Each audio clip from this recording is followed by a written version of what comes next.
Es war klasse gemacht von Keanu Beckes, wie er Goodwin frei spielt, Iran Kundash.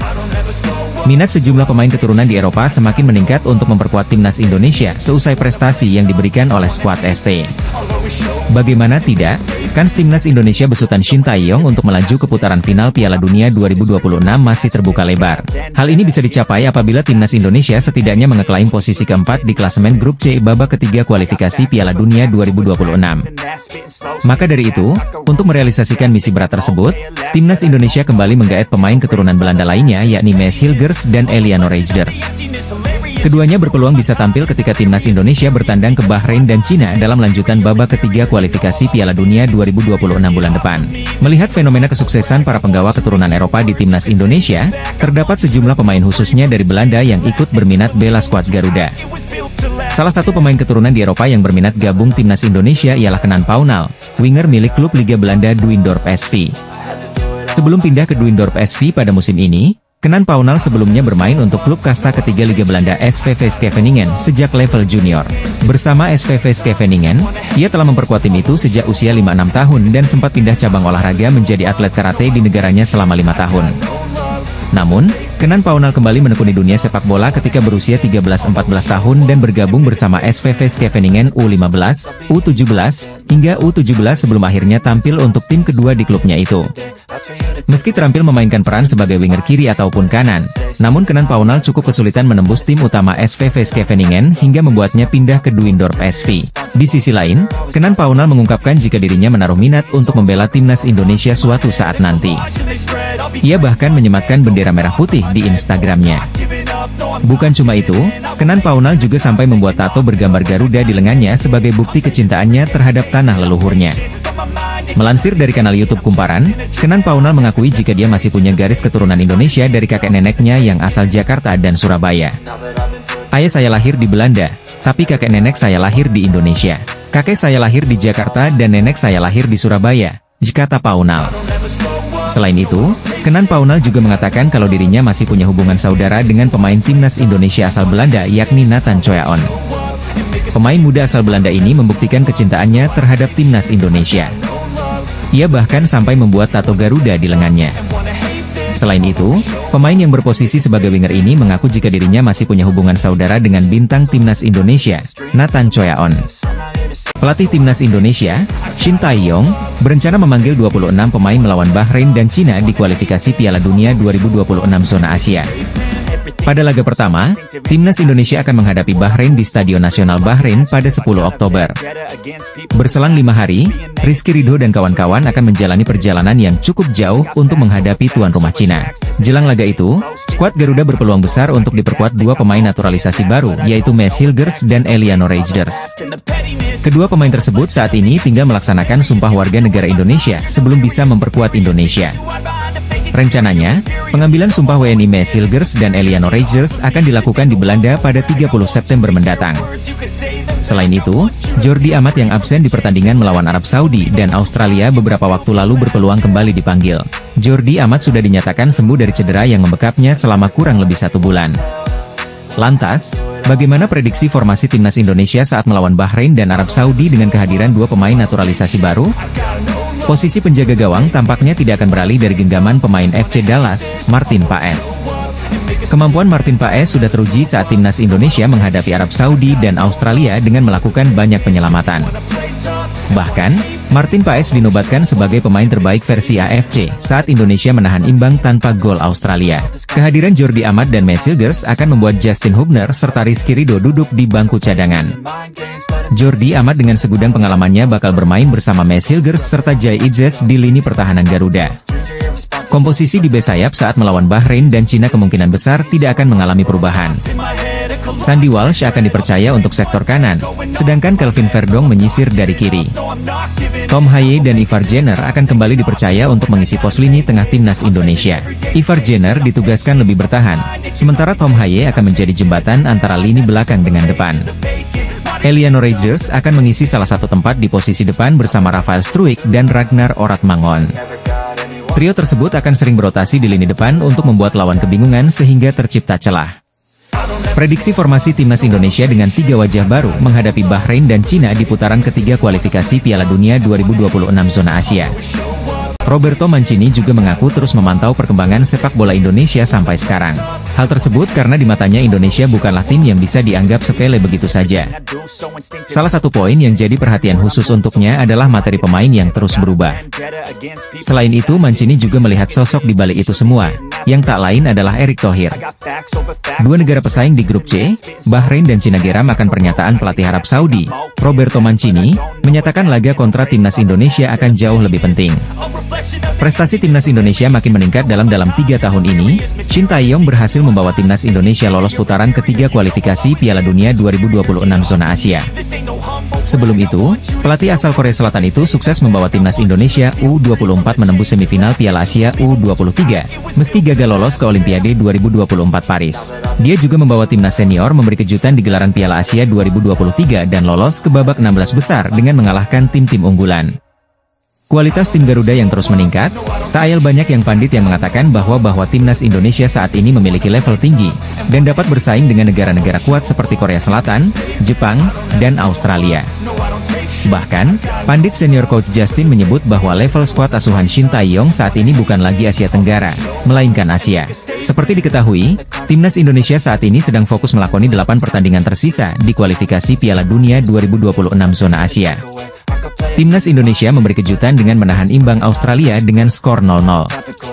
Pasukan Shin Tae-yong juga mempertahankan rekor tak terkalahkan, setelah pada laga sebelumnya bermain imbang juga menghadapi Arab Saudi dengan skor akhir 1-1. Dari 2 pertandingan melawan Arab Saudi dan Australia, skuad Garuda berhasil mengamankan poin 15,44 hingga membawanya naik peringkat pada ranking FFIA jadi ke 129, sebelumnya 132. Performa apik dan hasil positif yang diraih timnas Indonesia sejak kedatangan Shin Tae-yong ini membuat sepak bola Indonesia jadi sorotan internasional. Bahkan pelatih kelas dunia seperti Roberto Mancini secara tersirat mengungkapkan jika pertandingan menghadapi timnas Indonesia dinilai akan jauh lebih penting dibanding saat melawan Bahrain ataupun Cina. Menurut mantan pelatih Inter Milan itu meyakini bahwa laga melawan Indonesia adalah laga yang menjadi kunci. Pernyataan dari Roberto Mancini langsung saja membuat kedua negara tersebut jadi merasa geram. Selain karena pertandingan melawan Indonesia adalah laga perdana, menurut Mancini kekuatan timnas Indonesia juga menjadi alasan lainnya. Menurut pandangan Roberto Mancini, Indonesia punya potensi besar serta dinilai memiliki sejumlah pemain muda yang menjanjikan. Tentu saja Mancini sendiri bukan tanpa alasan mengatakan hal tersebut. Meskipun Indonesia sering dicap sebagai tim pelengkap di grup C, tapi bagi Mancini hal itu tidaklah benar. Timnas Indonesia masih terus meningkatkan kualitas selagi berjuang di putaran ketiga kualifikasi Piala Dunia 2026 zona Asia pada saat ini. Dalam 2 laga pertama, skuad Garuda berhasil meraih 2 poin kontra Arab Saudi dan Australia pada September ini. Timnas Indonesia menahan Arab Saudi dengan skor 1-1 di Jeddah dan kemudian bermain imbang tanpa gol kontra Australia di Jakarta. Skuad Garuda akan menambah kekuatan dengan menaturalisasi Maes Hilgers dan Eliano Reijnders, yang akan diharapkan tampil di bulan Oktober mendatang. Hilgers merupakan bek tengah andalan FC Twente, klub yang bersaing secara reguler di papan atas Liga Belanda Eredivisie. Pada Kamis, 26 September 2024, dini hari WIB lalu, calon bek timnas Indonesia yang berusia 23 tahun itu tampil di laga Liga Eropa kontra Manchester United. Jika sudah selesai dinaturalisasi, bek keturunan Manado tersebut akan menjadi pemain termahal di Asia Tenggara. Sebab, menurut Transfermarkt, Hilgers memiliki nilai pasaran sebesar 7 juta euro atau 119 miliar rupiah pada saat ini. Namun, predikat pemain termahal di Asia Tenggara itu bisa segera digeser jika Malaysia selesai menaturalisasi pemain keturunan Inggris, Josh Brownhill. Menurut Verfruture Talents di media sosial X atau Twitter, Federasi Sepak Bola Malaysia sedang mengurus proses dokumentasi naturalisasi Josh Brownhill. Laporan tersebut mengatakan bahwa gelandang Burnley tersebut akan melaksanakan proses naturalisasi bersama rekan setimnya di klub, Zian Fleming. Sebagai informasi, Josh Brownhill memiliki nilai pasaran 13 juta euro atau setara dengan 225,96 miliar rupiah. Nilai pasaran gelandang berusia 28 tahun tersebut hampir 2 kali lipat dari harga Maes Hilgers. Dengan nilai pasaran tersebut, Brownhill bakal mengambil alih predikat pemain termahal di Asia Tenggara dari Hilgers seketika selesai dinaturalisasi. Belum selesai dinaturalisasi, calon pemain timnas Indonesia, Maes Hilgers, bakal terdepak dari predikatnya sebagai pemain termahal Asia Tenggara akibat Malaysia. Timnas Indonesia sedang berjuang di putaran ketiga kualifikasi Piala Dunia 2026 zona Asia pada saat ini. Jay Itzes dan kolega sudah melakoni 2 pertandingan di bulan September ini dengan menghadapi Arab Saudi dan Australia. Dari 2 laga tersebut, skuad Garuda berhasil memetik 2 poin yang mana sangat penting ketika menghadapi Arab Saudi dan Australia. Timnas Indonesia menahan Arab Saudi dengan skor 1-1 di Jeddah, selagi bermain imbang tanpa gol Australia di Jakarta. Namun, isu naturalisasi kembali mencuat setelah itu, dengan sejumlah pihak menyinggung para pemain keturunan hingga kepada persoalan tidak mengembalikan paspor. Pelatih Shin Tae-yong kini buka suara mengenai hal itu, dengan mengatakan bahwa timnas Indonesia sudah menjadi lebih baik karena tidak mudah dikalahkan, sebagaimana yang terlihat dalam laga kontra Arab Saudi dan Australia. Memang sekarang kita bisa lihat sendiri masyarakat dan fans sepak bola Indonesia sedang bahagia pastinya, kata Shin Tae-yong dalam acara Jebret Media di Jakarta, Kamis, 26 September 2024. Mungkin dengan adanya pemain naturalisasi mungkin kita bisa memposisikan diri kita di sini sekarang. Mungkin kalau lebih naik lagi sepak bola kita tidak akan mudah dikalahkan melawan siapapun, disambung ST. Shin Tae-yong pun merespons tentang anggapan bahwa dirinya menyusahkan pemain lokal karena banyaknya pemain naturalisasi. Sang pelatih asal Korea Selatan pun mengindikasikan keinginan membawa timnas Indonesia menembus 50 besar dalam ranking FIFA. Jadi, memang ada yang bilang menyusahkan pemain lokal, tapi tolong jangan ada yang salah sangka, ditandas ST. Kalau kita bisa naik peringkat 50 ranking FIFA, mungkin sepak bola Indonesia tidak akan mudah dikalahkan, ditambahnya. Pada saat ini, timnas Indonesia sendiri berada di peringkat ke-129 dalam ranking FIFA, naik 4 tingkat dari sebelumnya berkat hasil imbang 2 kali kontra Arab Saudi dan Australia. Berikutnya, skuad Garuda akan menghadapi Bahrain dan Cina di kualifikasi Piala Dunia 2026 pada Oktober 2024 mendatang. Pelatih timnas Indonesia, Shin Tae-yong, merespons anggapan bahwa dirinya menyusahkan pemain lokal, dengan menyinggung ranking FIFA skuad Garuda. Proses naturalisasi Mea Silgers dan Eliano Reijers ditargetkan akan rampung sebelum 3 Oktober 2024. Mereka diproyeksikan untuk tampil membela timnas Indonesia saat bertandang ke markas Bahrain dan Cina pada 10 dan 15 Oktober 2024 dalam lanjutan kualifikasi Piala Dunia 2026 zona Asia. Media Vietnam belak-belakan menyebut kehadiran bek FC Twente, Mea Silgers di timnas Indonesia membuat seluruh negara Asia Tenggara ketakutan. Sorotan media Vietnam itu tak lepas setelah Mea Silgers tampil gemilang saat membawa FC Twente menahan Manchester United 1-1 di Liga Eropa 2024-2025. Dalam laga yang digelar di Old Trafford pada Kamis, 26 September 2024, dini hari WIB itu, Setan Merah mencetak gol via Christian Eriksen sementara gol FC Twente dicetak via Sam Lammers. Mea Silgers sendiri bermain sebagai starter selama 90 menit full dengan melakukan aksi bertahan sebanyak 15 kali atau paling banyak dari bek FC Twente lainnya. Calon pemain termahal timnas Indonesia itu membuat 8 kali sapuan, 2 kali intercept, 4 kali memenangkan duel, hingga 92% umpan sukses. Melihat performa apik Mea Silgers, media Vietnam yakni So HVN menilai bahwa kehadiran calon pemain timnas Indonesia itu menjadi sinyal bahaya bagi para lawannya. Tak terkecuali, So HVN menyebut bek berusia 23 tahun itu harus diwaspadai oleh seluruh negara Asia Tenggara yang bakal menjadi lawan timnas Indonesia termasuk Vietnam. Dan seperti yang diketahui semua orang, bersama rekan satu timnya, tadi malam Mea Silgers menahan imbang Man Utd dengan skor 1-1, sebuah prestasi yang harus diwaspadai oleh seluruh pemain di Asia Tenggara, ditulis So HVN dalam artikelnya. Sebelum diperkuat Mea Silgers, timnas Indonesia sebetulnya sudah bermain sangat baik dengan kekuatan yang sebagian besar terdiri dari pemain naturalisasi. Dalam waktu dekat, jika timnas Indonesia diperkuat Mea Silgers di skuadnya, So HVN menilai tak aneh jika Garuda kembali menorehkan prestasi gemilang di kualifikasi Piala Dunia 2026. Bahkan, media Vietnam itu tak sungkan untuk mengatakan bahwa kehadiran Mea Silgers di timnas Indonesia akan membuat tim-tim ASEAN ketakutan.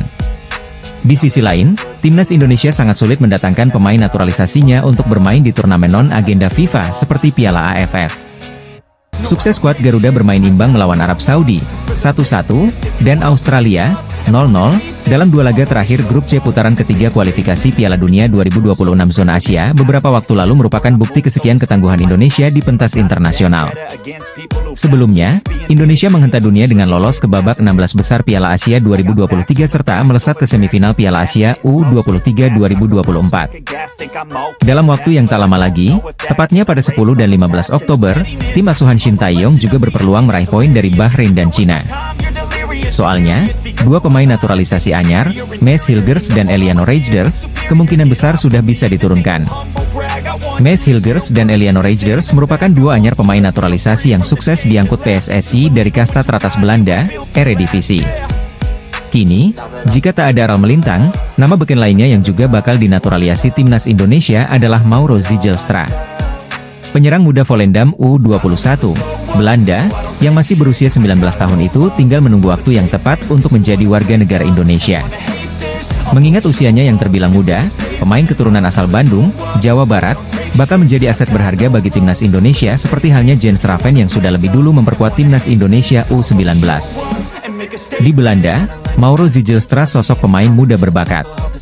Sebelum memperkuat Volendam U21, striker kelahiran 9 November 2004 pernah berkostum NEC U21, serta AFC Amsterdam U18. Bersama NEC U21, ia mencetak 12 gol dan sebiji assist dalam 26 laga. Saat memperkuat AFC Amsterdam U18, Mauro Zijlstra lebih sadis lagi dengan torehan 18 gol dan 11 assist hanya dalam 20 laga. Sedangkan bareng Volendam U21, ia baru hadir dalam 2 laga dengan tabungan 2 gol dan 1 assist. Kehebatan Mauro Zijlstra jelas terlihat dalam rekaman video yang tayang di kanal YouTube Yus Anugraha belum lama ini. Sebagai striker, Mauro Zijlstra, yang memiliki tinggi badan mencapai 188 cm, begitu gesit dan menggigit. Selain jago gocek, ia juga lihat mengambil ruang tembak, baik di luar maupun di dalam kotak penalti.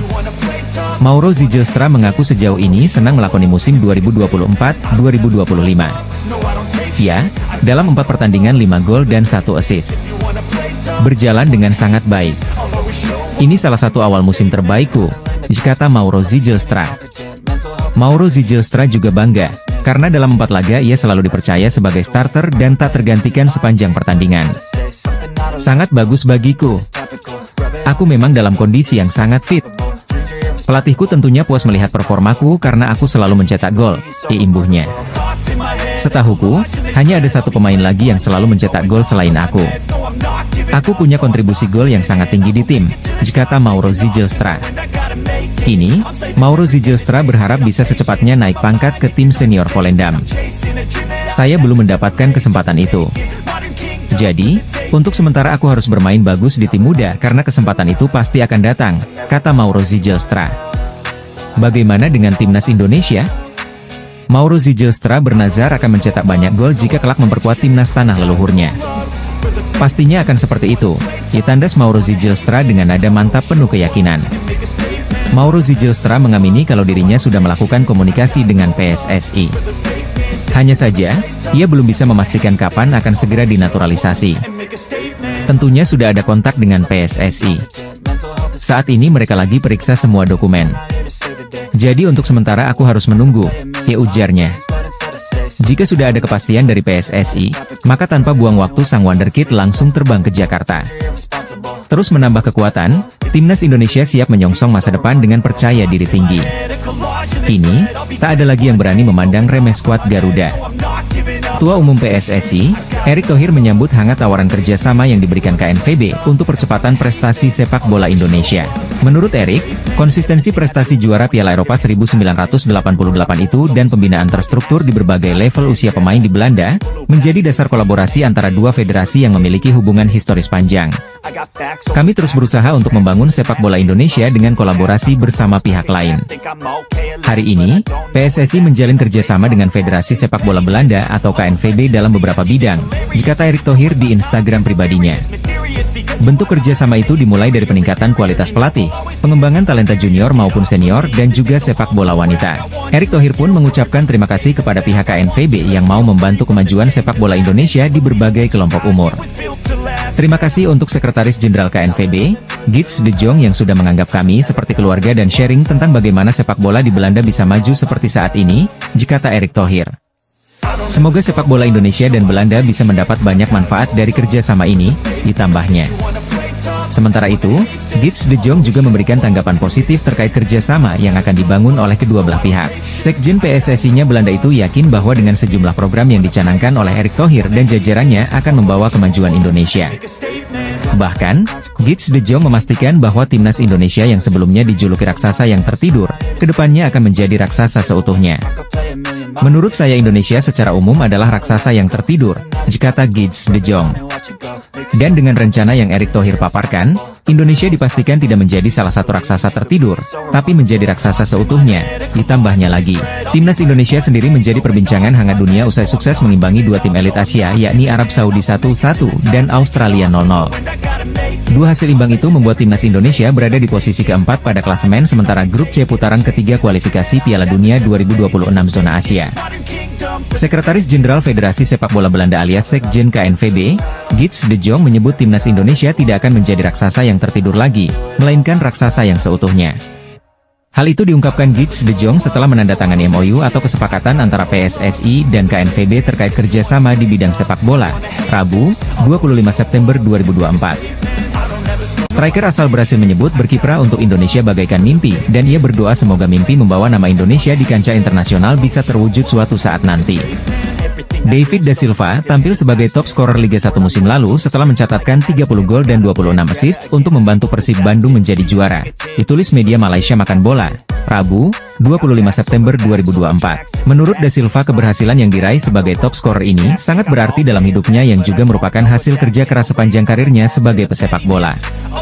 Ini akan menjadi penghargaan paling berarti dalam hidup setelah saya bekerja keras untuk sukses. Ini, dikata mantan pemain Trengganu FC itu kepada Transfermarkt Indonesia saat menerima trofi tersebut. Disinggung soal masa depannya di Indonesia, David da Silva berharap bisa membuka mata Shin Tae-yong agar memberinya kesempatan mengenakan jersey Sang Garuda. Saya rasa saya akan menetap di sini, Indonesia, dan saya berharap bisa bermain untuk tim nasional juga, dikata David da Silva. Saya ingin memakai jersey Indonesia. Hai Shin Tae-yong, saya di sini. Saya rasa timnas perlu mencetak lebih banyak gol, ujarnya sambil tertawa. Ini adalah mimpi, kita harus memimpikan sesuatu yang tinggi.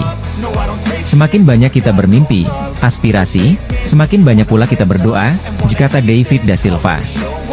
Jadi saya berharap, saya termasuk orang yang terkabul doanya untuk mendapatkan kesempatan itu, mengenakan jersey timnas Indonesia, ditutupnya. Saat ini timnas Indonesia memang tengah gencar mencari stiker untuk mempertajam lini depan skuad Garuda.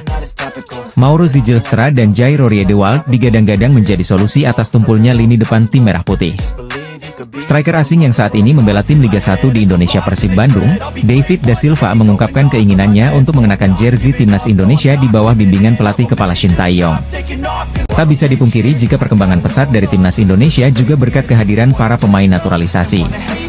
Pemain-pemain seperti Jai Ijes, Kelvin Verdong, Ragnar Oratmangoen, Martin Paes hingga Nathan Choi Aon kini mengisi pos-pos utama di skuad timnas Indonesia. Hal itu juga yang membuat para pemain naturalisasi di dalam skuad timnas Indonesia perlahan mulai mendapatkan sorotan.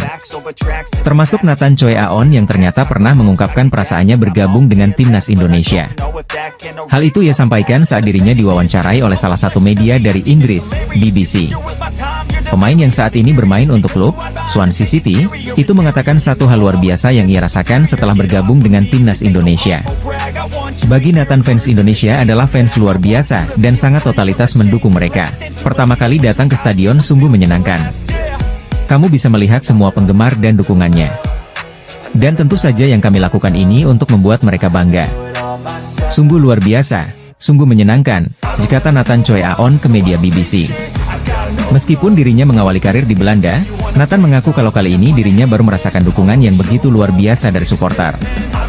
Menariknya, Nathan Choi Aon tersebut mengaku jika dukungan seperti itu tidak ada di Belanda. Selain itu, Nathan juga mengungkapkan keinginannya untuk bisa membawa timnas Indonesia mencapai level tertinggi. Menurut saya kami bisa menempatkan negara ini di peta sepak bola Asia. Pertama kali main di GBK sangat menyenangkan, jelas Nathan. Saat ini, timnas Indonesia sedang berjuang di ajang kualifikasi Piala Dunia 2026 zona Asia. Bersama dengan 5 tim lainnya, timnas Indonesia yang diarsiteki Shin Tae-yong memperebutkan tiket bermain di Piala Dunia 2026. Di grup C, timnas Indonesia harus bersaing dengan 3 negara langganan Piala Dunia yakni Arab Saudi, Australia dan Jepang. Punggawa timnas Indonesia yang belakang namanya melejit yakni Nathan Choi Aon ternyata pernah membagikan bagaimana perasaannya setelah memutuskan untuk menjadi seorang WNI. Di bawah arahan pelatih asal Korea Selatan, Shin Tae-yong, timnas Indonesia terus menunjukkan peningkatan performa dan kualitas. Pelatih Shin Tae-yong diberi kesempatan untuk menyusun strategi agar timnas Indonesia dapat melaju di setiap babak serta meningkatkan peringkat skuad Garuda di dunia. Terlebih timnas Indonesia sebentar lagi akan menghadapi laga kualifikasi Piala Dunia 2026 mendatang. Dilihat dari perkembangannya membuat timnas Indonesia kebanjiran minat dari sejumlah pemain keturunan di Eropa untuk bergabung dan perkuat skuad Garuda. Namun tidak bagi mantan bintang muda Ajax Amsterdam ini yang pernah menolak tawaran gabung timnas Indonesia. Pemain tersebut yaitu Jasper ter Heide, mantan wonderkid Ajax Amsterdam yang punya garis keturunan yakni Belanda, Korea Selatan, dan Indonesia. Bintang muda keturunan Belanda ini justru menempatkan timnas Indonesia sebagai prioritas terakhir saat melanjutkan karir internasionalnya. Jasper ter Heide lahir di Amsterdam pada 29 Maret 1999 memiliki darah Indonesia dari ibunya. Sedangkan ayahnya berasal dari Korea Selatan yang diadopsi keluarga Belanda. Pemain 25 tahun tersebut memulai karir sepak bolanya bersama Akademi AS Alkmaar sebelum pindah ke Ajax Amsterdam pada tahun 2014. Di level junior, Jasper ter Heide tak tergantikan di skuad Belanda kelompok umur, mulai dari U15, U16, hingga U19. Ia bahkan satu angkatan dengan bintang Bayern Munchen, Matthijs de Ligt. Kegemilangan Jasper ter Heide di level junior tidak berbanding lurus dengan tingkat senior lantaran sulit menembus tim utama Ajax hingga memutuskan hengkang pada 2020. Pada musim berikutnya, Jasper beralih ke SC Cambuur yang saat itu juga diperkuat Ragnar Oratmangoen.